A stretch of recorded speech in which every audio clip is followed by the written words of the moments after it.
Hello, so today we are working on a Murray lawn tractor. We're going to be replacing the ignition coil because the lawn tractor that you see over my shoulder here, it got a new starter, got a new battery. The owner got it back, he was cutting just fine, and then it just quit. So brought it back here, diagnosed the problem, and what I found was that the ignition coil needed to be replaced. So hang with me, we're going to get that done right here. Alright, so today we're looking at this Murray lawn tractor, and as I just mentioned, this thing is I did some work on it, sat for a couple of years, and got it back to the homeowner, lawnmower owner, and he was cutting his grass, and it got a new starter, it got a new battery. The thing actually runs really good, but what happens is after it gets a chance to warm up, then it cuts out. And it's kind of intermittent. Sometimes it works and sometimes it doesn't. And I put a tester on the spark plug cable here, and I was able to confirm that sometimes it was a strong spark and sometimes it was a weak spark and sometimes there was no spark. So that's an indication that the coil is going bad. So we got a new coil, and we'll pop this open and show you how to replace it. Alright, so the first thing we're going to do, this is no particular order. We just got to get this cover off. We got a couple of bolts here in the front. That takes a T45 Torx end. On the back side here, we've got two other bolts. That is just like a 3/8. And then for now, let's just start right here with the air filter. Pop the air filter off. Pre-filter. So here's proof that I actually was working on this engine. I gave the guy a clean air filter. So that's clear. Now let's loosen these bolts. Now they don't have to be removed all the way. This is a plastic lip here, and you just need to loosen them enough to where the plastic lip is going to clear the bolt.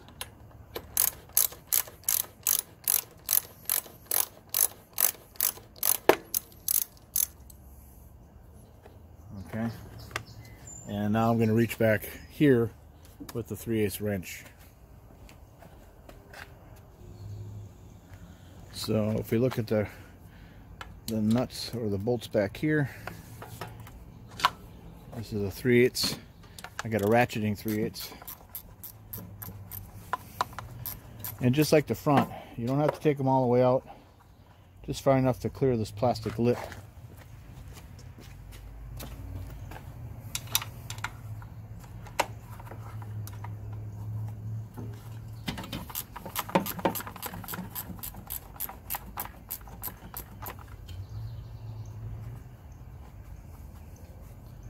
Now sometimes you got to take this off to get these shrouds off, and sometimes you don't. So let's take a look. Okay, so this one just lifts off. There's a little resistance here. This you don't have to take off, but there's a rubber boot on the carburetor. You should be able to just pull straight up. There we go. So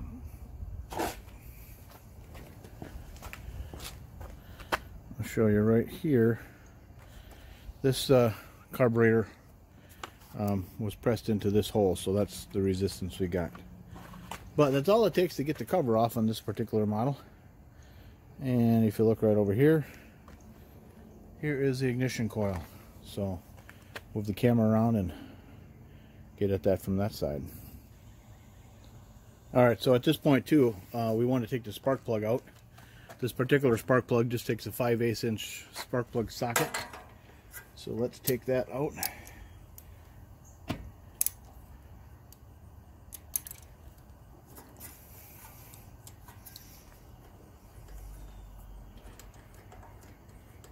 The reason we want to take the spark plug out is because we're going to be spinning this flywheel, and we don't want any compression making it more difficult. So we'll just take that out of the way. And see, now we could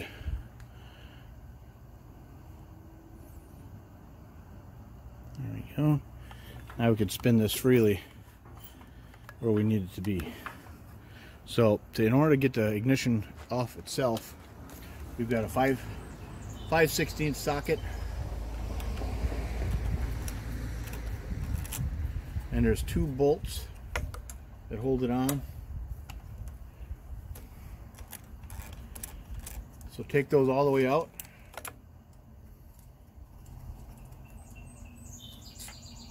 Like so.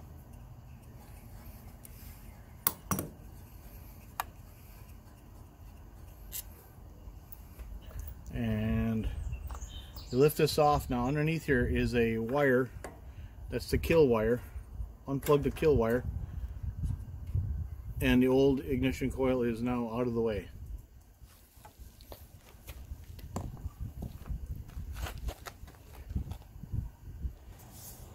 Alright, so I've got here a brand new in the box OEM Briggs and Stratton ignition coil.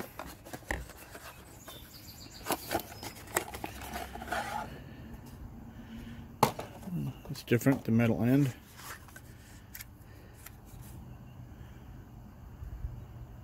Alright, so they're saying to use this tag. This is for gapping purposes. Sometimes I also use just an index card. I fold it in half, or you can just grab yourself a business card, and because that's all the thickness you need, and I'll show you here in a moment. So here is where the kill switch is going to get plugged into. So this will get plugged into here.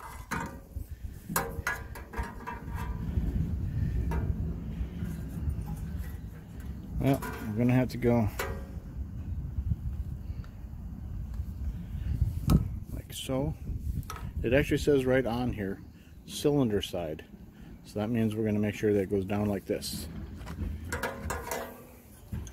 Plug the kill wire back into it.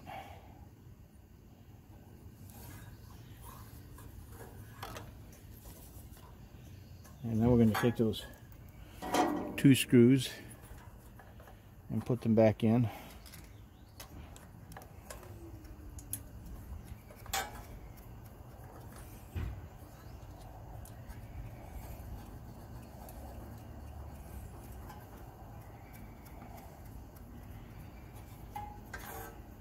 Now here's where we're going to start getting a little bit more detailed. What we're going to do is we're going to pull, see it's in a slotted hole like this. We're going to pull it all the way out, away from the flywheel, and we're going to tighten them down.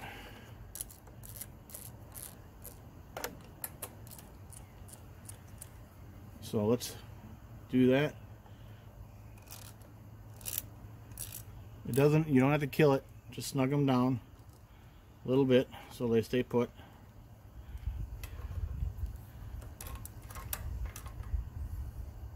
Okay, now we're going to take this piece of card and we're going to find the magnets on the flywheel.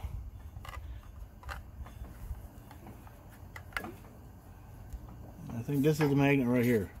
So we take the card and we slip it in here. And then we're going to loosen these bolts, and what's going to happen is the magnet's going to pull that armature against the flywheel, but the cardboard is going to make sure it doesn't actually touch it. So just loosen these up.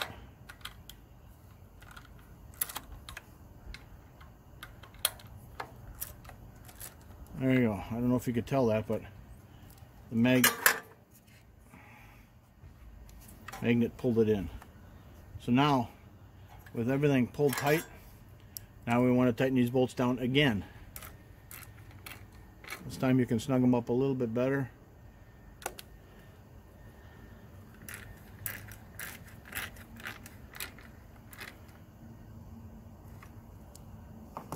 And at this point you can pull the card out and your ignition coil is properly gapped.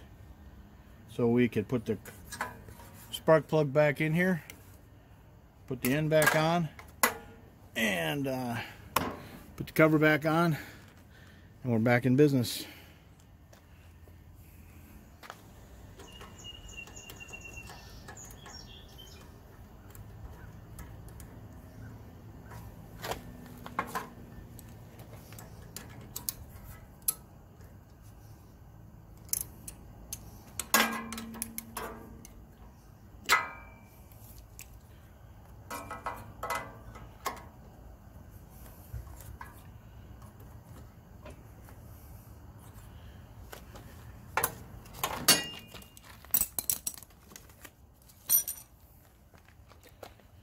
Alright, well, before we put the cover and everything back on, let's fire it up, make sure it works.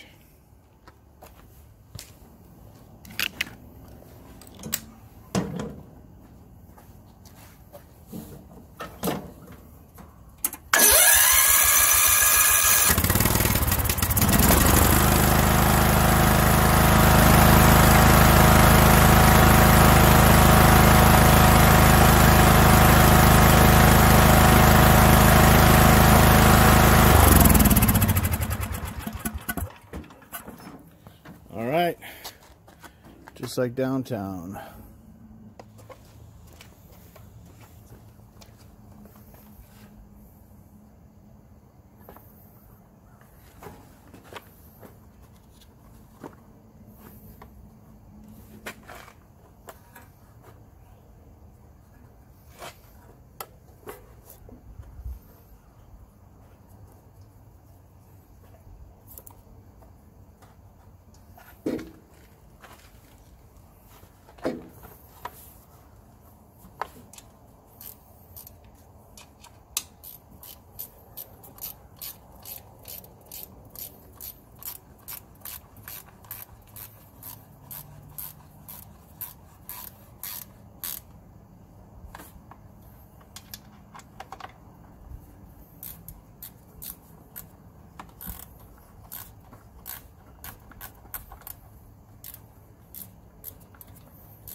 All right.